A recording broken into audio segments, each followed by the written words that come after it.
Welcome to the Radiant Visalia podcast. Join us at one of our two services, 9 a.m. and 10:45 a.m. Download the Church Center app or visit our website, radiantvisalia.com, to stay connected with us. All right, enjoy. There is a heavenly city that I'm compelled to find. You may or may not have noticed this morning that the people who formerly dwelt in a deep darkness have seen a great light. Yeah.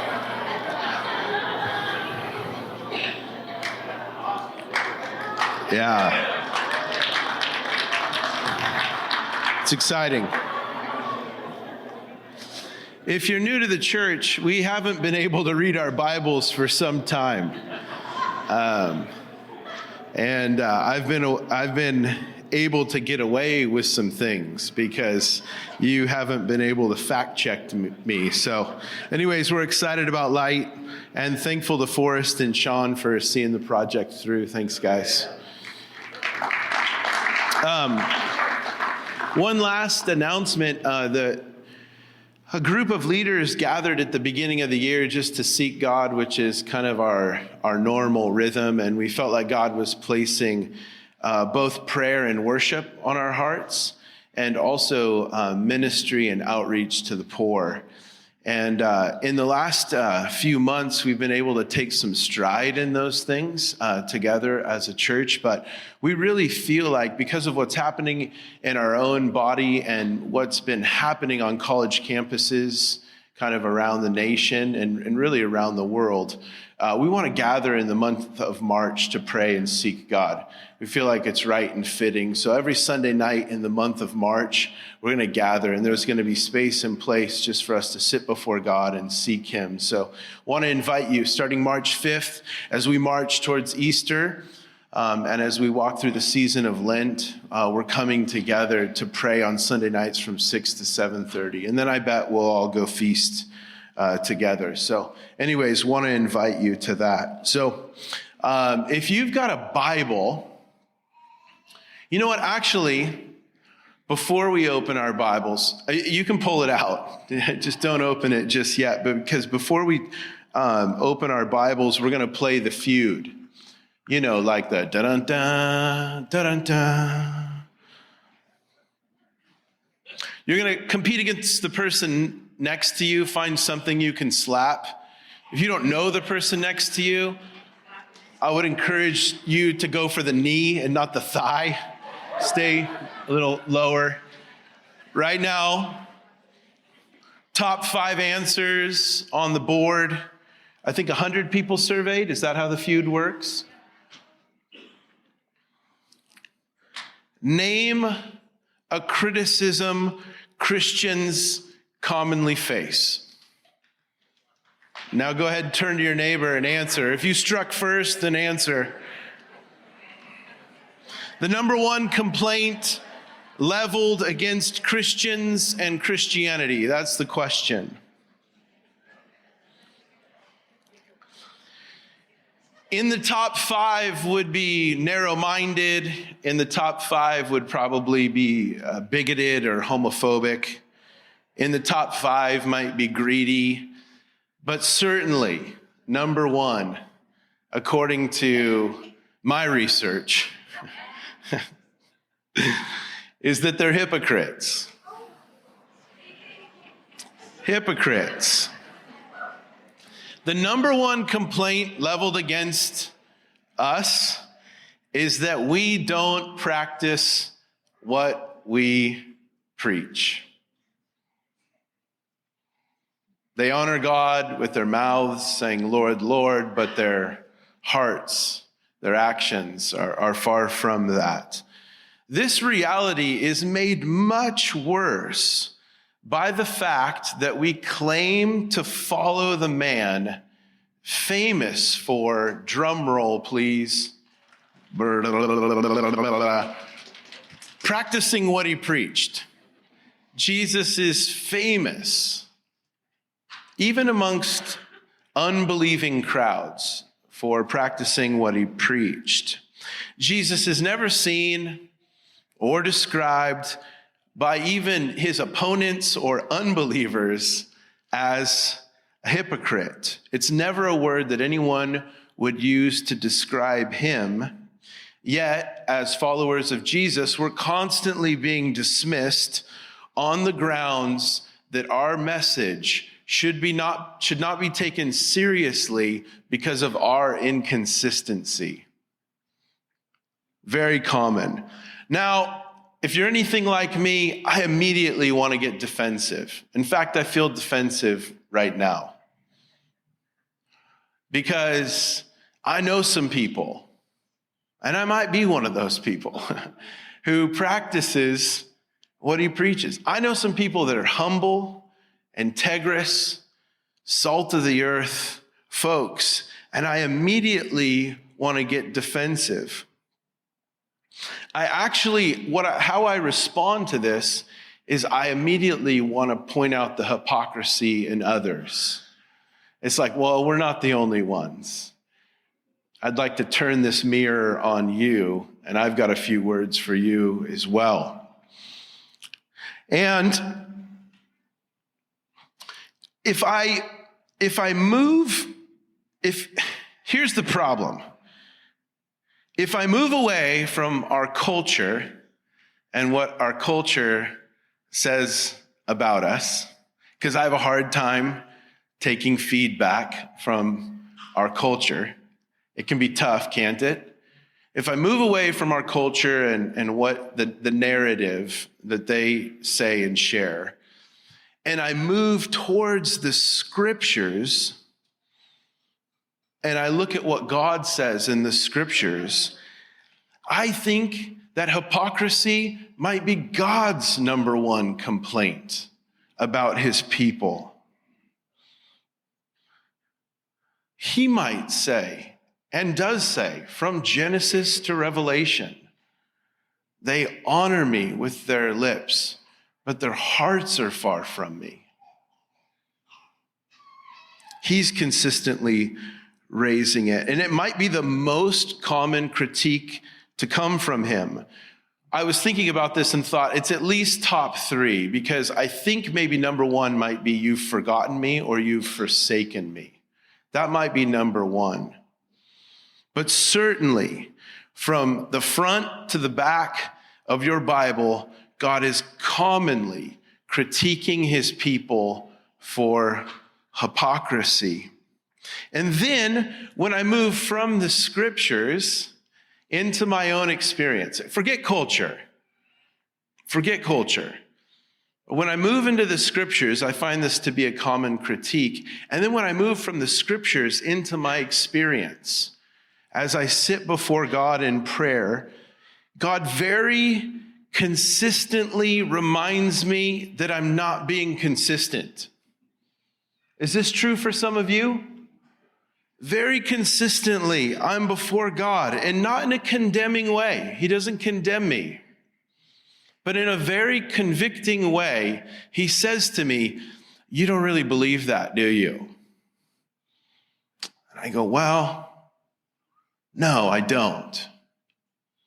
I say I believe that, but my behavior is being propelled by what I believe, and my behavior is suggesting that I might not believe that. That happens to me consistently. Does it happen to you? It's often that I sit before the Lord and he says to me, hey, you say that I'm Lord, King of Kings and Lord of Lords, but you haven't surrendered that, have you? And I go, no, I've not. I've held this. And so in that place of prayer, I surrender. Or it's common to come before God and have him say, hey, I said to love your enemies and to bless those who persecute you. How's that going, son? Well, it's not. It's not going well. Why? I hate them. I hate them. And they've hurt me deeply. And I don't know what to do with that hurt. And the Lord would say, well, I'll help you. and I listen to him and I receive his leadership. I trust his leadership because he did it. Like, dude actually walked a mile in my shoes. He knows what it is to be tempted in every way and yet be without sin. He knows what it is to be hated and to respond in the energies of prayer and bless those who persecute you. He doesn't just talk the talk, he walks the walk. And as we follow him, we are leaving a disintegrated life and we're moving and making our way towards integrous, merciful, humble man. And as we become more like Jesus, he heals our hypocrisy because we are becoming more and more like the most integrous person who ever lived. The message of Jesus, just throughout Matthew, the message of Jesus commonly features and focuses on the heart of the issue. And he does his transformation from the inside out, not from the outside in through external pressure or behavior modification, but a genuine change of the heart that works its way out into how we behave. So you probably know, because maybe you've read the Bible, and if you don't, we're so glad you're here. But the word hypocrisy in the New Testament is almost synonymous with Pharisee. When we say you're being such a Pharisee, what we mean is you're being so hypocritical. Those two words come together. And the Pharisees were a religious group that Jesus is constantly locking horns with. Matt Flummer preached through this last week. And it is true that Jesus seems to reserve his harshest words for this group, this religious group of Pharisees. And I find myself, I don't know if you've ever read through the Bible, but you can, as you read Matthew and Mark and Luke, you get going and an attitude starts to grow. And you're just like, these guys again, and there's this big eye roll. But it's often that I can actually see myself in these guys, in their responses. And I would encourage you, as you read the Bible, to not just count yourself one of Jesus's disciples, but to count yourself in the number of Pharisees and see your responses as you make your way through the gospel.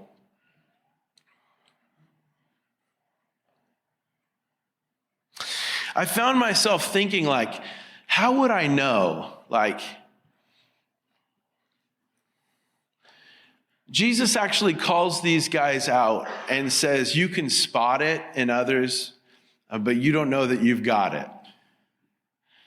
Hypocrisy seems to be one of those things that we can see in others, something that we want to expose in others, but it's not something that we can often see in ourselves. That's why Jesus says, hey, you seem to be able to spot the speck in somebody else's eye, but you can't see the log coming out of your own eye. You're blind to your own issues. You're very on top of what others are not doing well, and you're conveniently ignoring your own issues. Jesus also then says the sin of the Pharisees is like yeast. So it's this very little thing. I've never baked anything before, just putting that out there. I've never baked a thing. But I would know that baking is science. It's exact. And I know that yeast is that little thing that works its way through everything. So I find myself going, Lord, these guys couldn't see it. How do I know that sin's not deceiving me? And these guys, it was a little thing that seemed to spread out and make its way and kind of ruin everything. How do I know that I don't have some of that on board? So Jesus is going to take the whole chapter this morning in Matthew to describe and define for us hypocrisy and how it works. And I think it's fitting that we got lighting this morning because this verse illuminates, it exposes, and I don't think we're going to like what we see, and the dark places in our own hearts and in our culture are exposed through Jesus's teaching here. But I just want to listen, just listen. Listen to the man who is famous for not just talking the talk, but walking the walk, who would never be described as a hypocrite. The Pharisees, or hypocrites, they know what to say, but they do not do what they say. Starting in verse 1 of chapter 23 in Matthew, then Jesus said to the crowds and to his disciples, the scribes and the Pharisees sit on Moses' seat. So do and observe whatever they tell you, but not the works they do, for they preach, but they do not practice.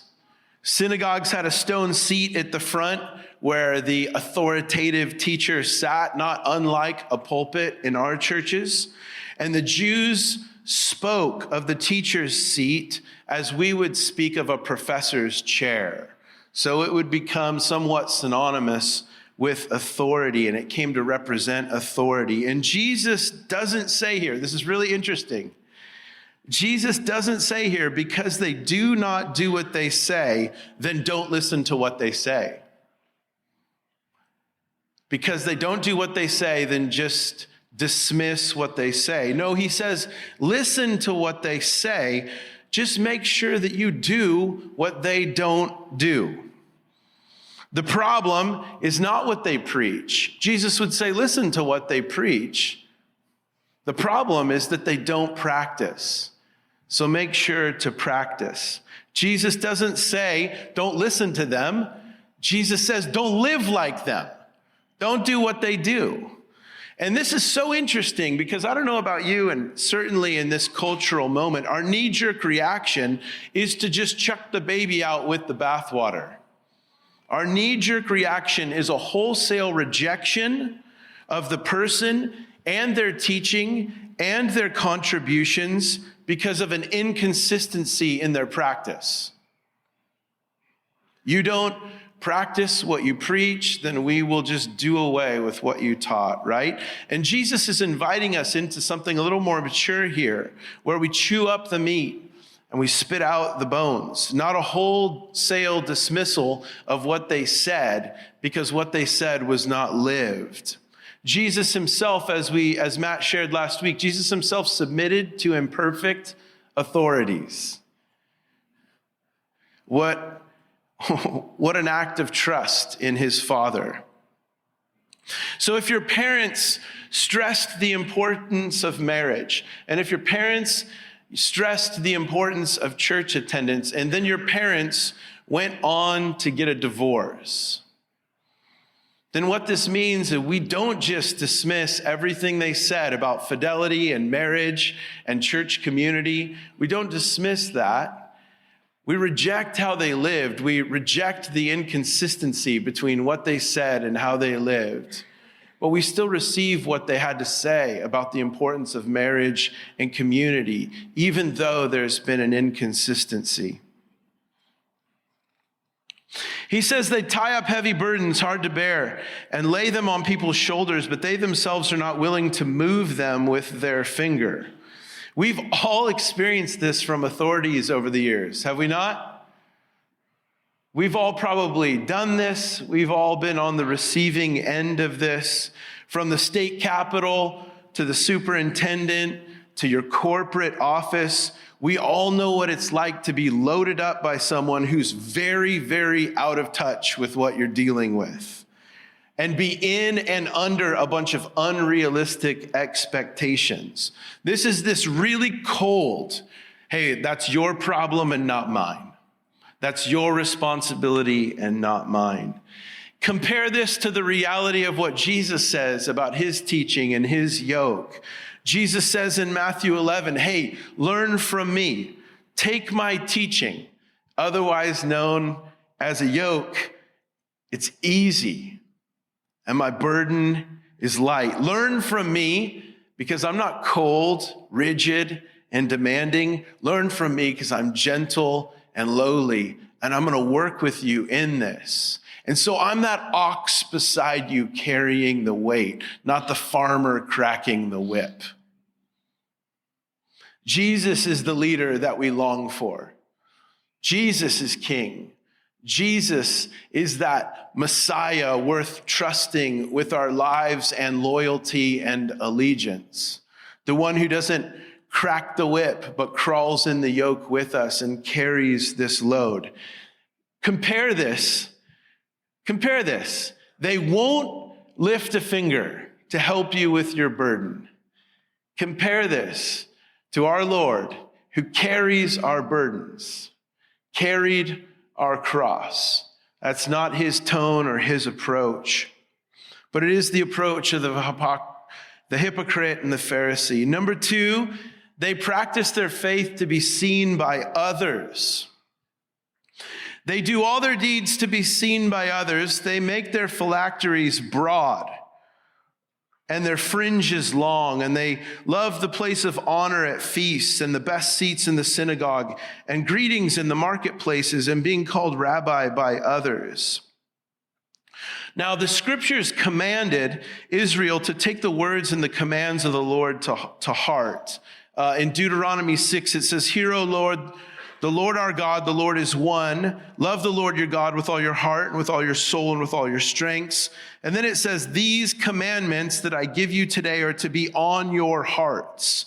Impress them on your children. Talk about them when you sit at home and when you walk along the road, when you lie down and when you get up. Tie them as symbols on your hands and bind them to your foreheads."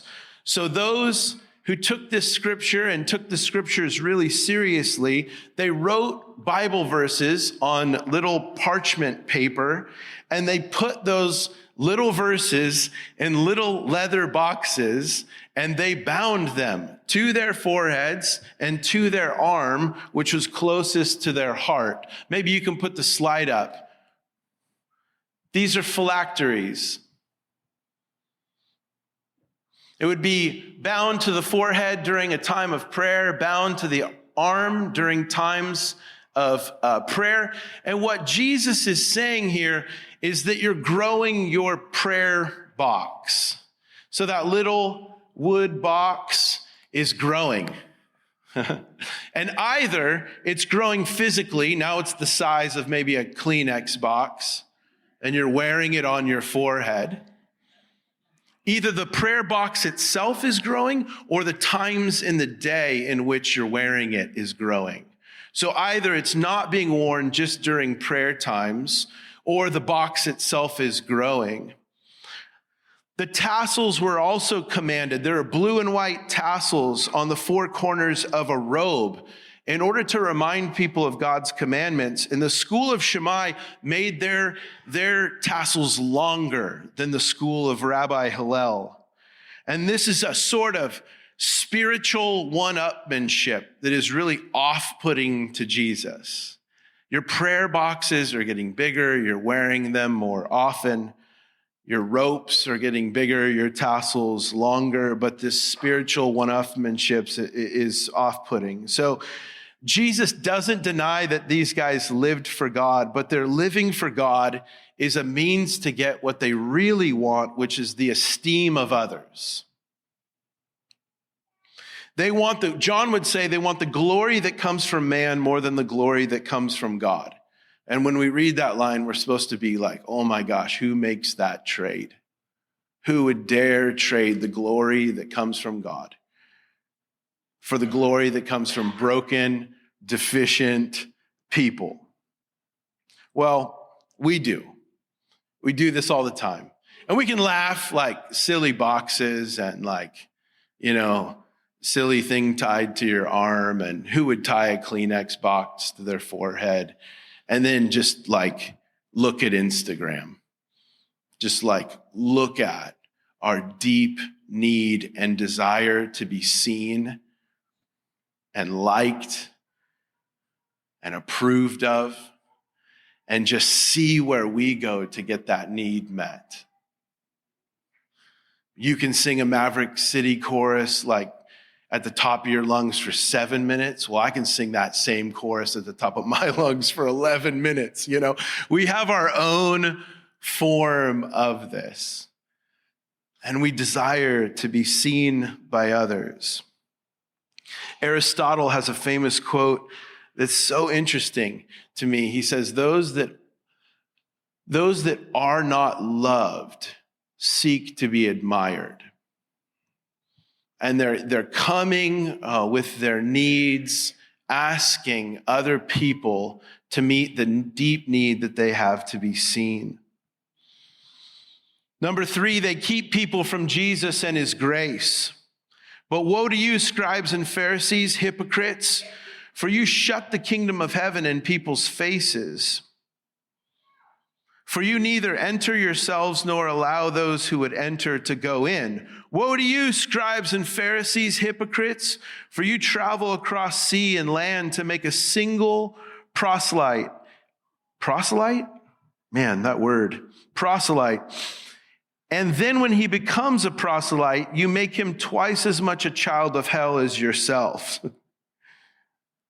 There are 2 ways that Jesus seems to use this word hypocrite. One is that they're phony because they know they're saying one thing and doing another. So they know they're deceiving people. They know they're saying one thing and doing another. And there's another form that hypocrisy takes that Jesus denounces, and that's a person who thinks they're doing the right thing, but they're doing the wrong thing. So it's not so much that they're deceiving people, but it is that they're deceived. And because they're deceived in a sort of religious zeal, they're deceiving other people. And that's what Jesus is referring to here as a sort of misguided religious zeal. You think you're doing the right thing, and it turns out to be the wrong thing. You're just as deceived, and you're leading others into deception. And Jesus wants to wake them up, so he uses these really strong words. Hey, you're shutting doors while crossing seas. It's amazing. You've never entered into it, Jesus would say, but you're crossing seas to offer it. You're keeping people from Jesus and his grace. You're going to great lengths to get in the way.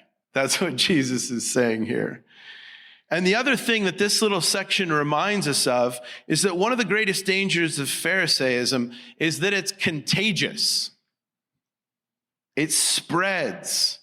When we live disintegrated lives, we invite others to do the same. We give them permission to do the same.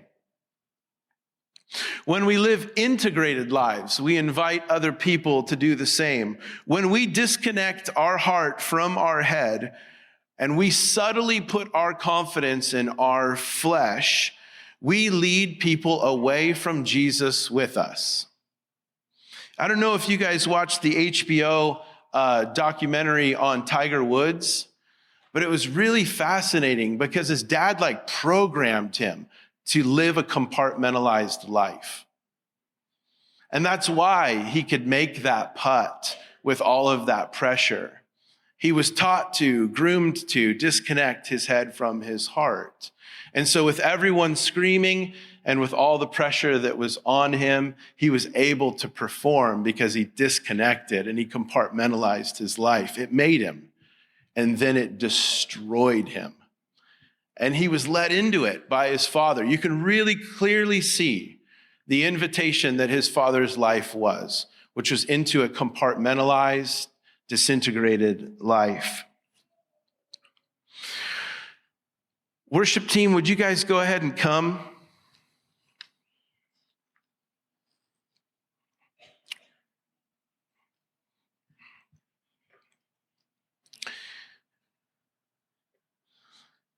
I'm going to skip number 4 and move to number 5 here. The hypocrites, the Pharisees, they put the wrong, how would Mike Myers say it? The wrong emphasis on the wrong syllable. They put the wrong emphasis on the wrong syllable. Woe to you, scribes and Pharisees, hypocrites! You tithe mint and dill and cumin, and you've neglected the weightier matters of the law, justice and mercy and faithfulness. These you ought to have done without neglecting the others. You blind guides, straining out the gnat and swallowing the camel. Jesus he's on fire now. You're blind guides. You're leading the way and you cannot see, and you're straining out gnats and you're slurping down camels, and you've put the wrong emphasis on the wrong syllable. The law commanded a tithe on crops, on agricultural crops such as corn, wine, and oil. You can read about that in Leviticus 27. These guys were so serious about the tithes, they did it on their garden growth. And Jesus is essentially saying, hey, you can keep your dill, brah. Like, you can keep that, right? I don't care about your winter cabbage crop. No one likes cabbage anyways. And this is almost an exact paraphrase of Matthew 6, which says, he has shown you, O mortal, what is good, and what the Lord does require of you, to act justly and to love mercy and to walk humbly with your God. Justice, mercy, and a life of faith. And lastly, these guys cover sin rather than confessing it and repenting. Woe to you, scribes and Pharisees, hypocrites, for you clean the outside of the cup and the plate, but inside they're full of greed and self-indulgence. You blind Pharisee, first clean the inside of the cup and the plate, that the outside may also be clean. Woe to you, scribes and Pharisees, hypocrites, for you're like a whitewashed tomb, which outwardly appear beautiful, but within are full of dead people's bones and all uncleanness.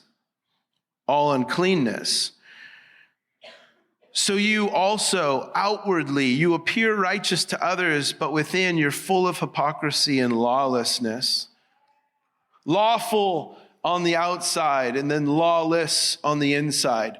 Bleached white exterior walls, but then full of death.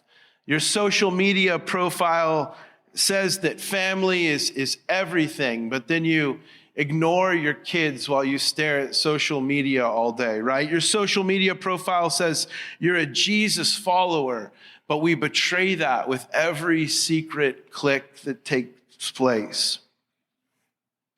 Would you stand with me?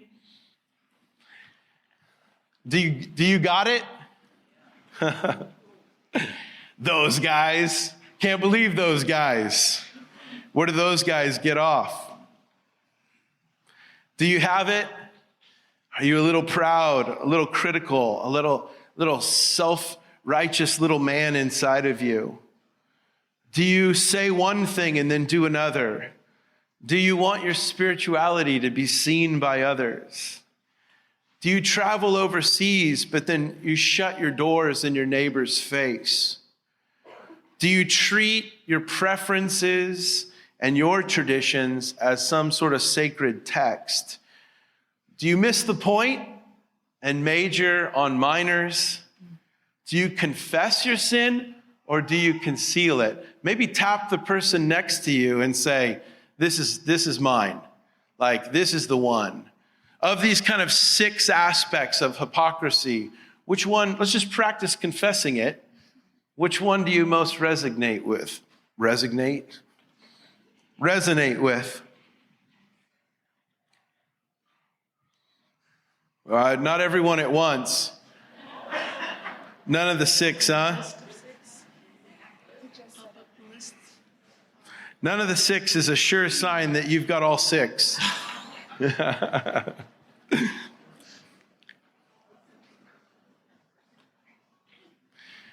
I think recognizing this is a huge step in the process of healing our hypocrisy.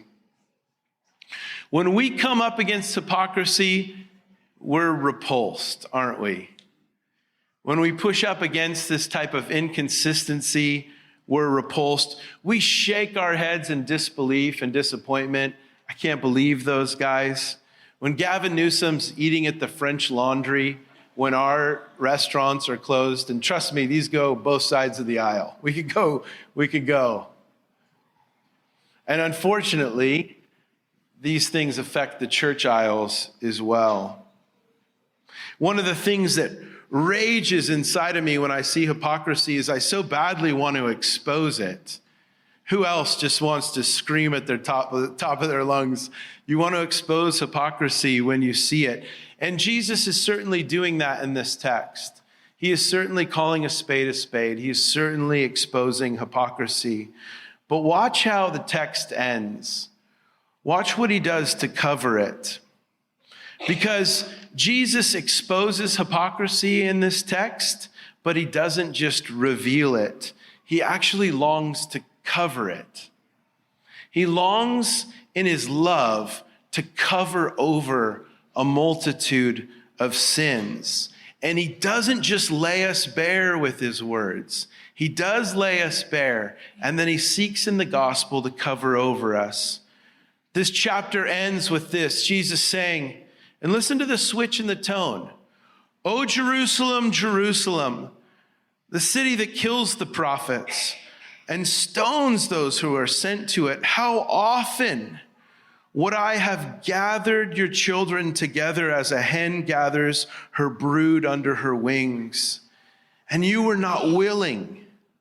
See, your house is left to you desolate. For I tell you, you will not see me again until you say, 'Blessed is he who comes in the name of the Lord.'"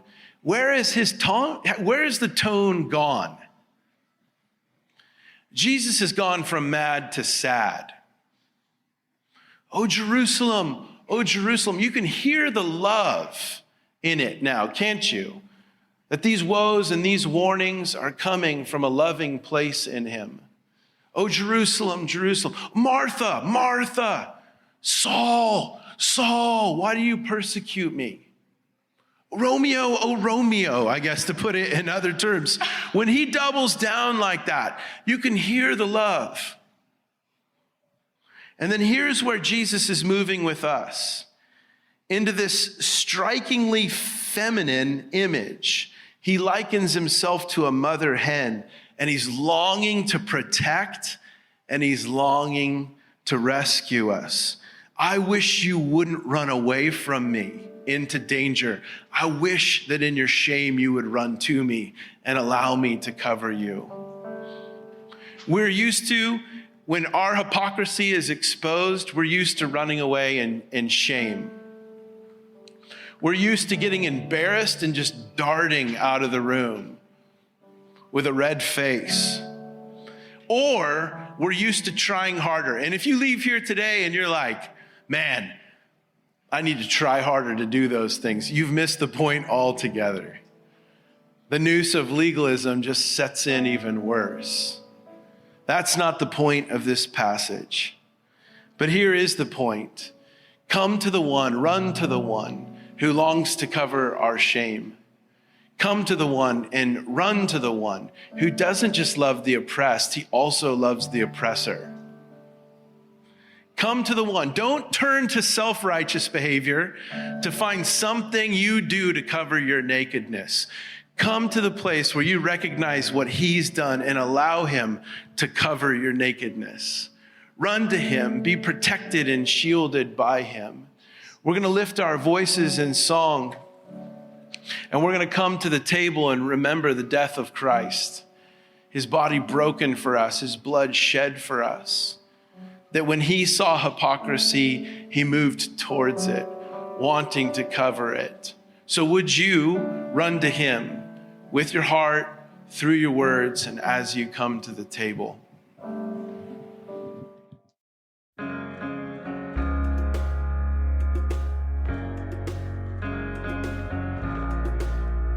Thanks for listening.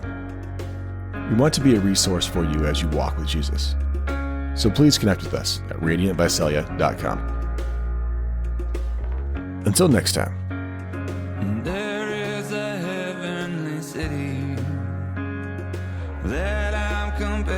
to find.